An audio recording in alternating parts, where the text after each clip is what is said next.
with meteorologist Kevin Phelps. All right, we're starting off with clear skies and some of the coldest air that we have seen since mid-April here on an area-wide basis. We're down to 33 in the Quad Cities.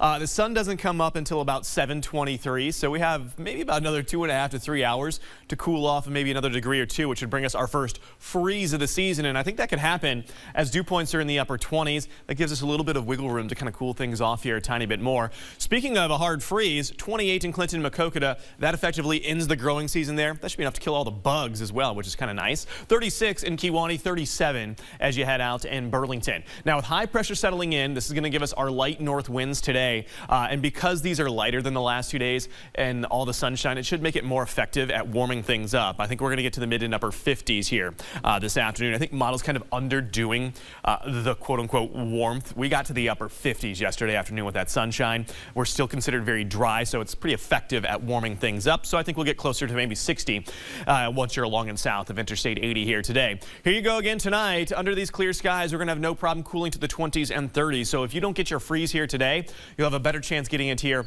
on Friday morning. And then with all that sunshine and south winds returning, we're back to the 50s and 60s here as you wrap up the work week, which is a slight increase or slightly above normal here for this time of October.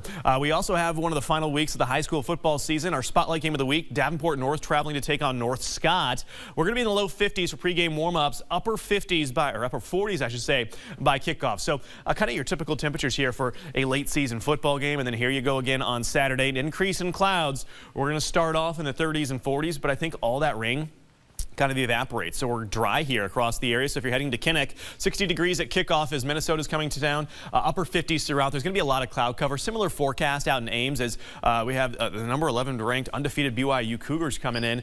59 at kickoff. You're in the upper 50s throughout much of the game. Both those kick at 2:30 in the afternoon. Now, as we get into Sunday and Monday of next week, we're going to have several systems rolling through the area. The question will be, are they able to produce rain or not? So while we have these chances for rain here all the way into next week, none of these days appear to be washouts at this time. But as you get into Tuesday and Wednesday, this system looks to be more of a cold front, which would give us that chance to kind of cool things back down, with most of us in the 50s here by the middle of next week.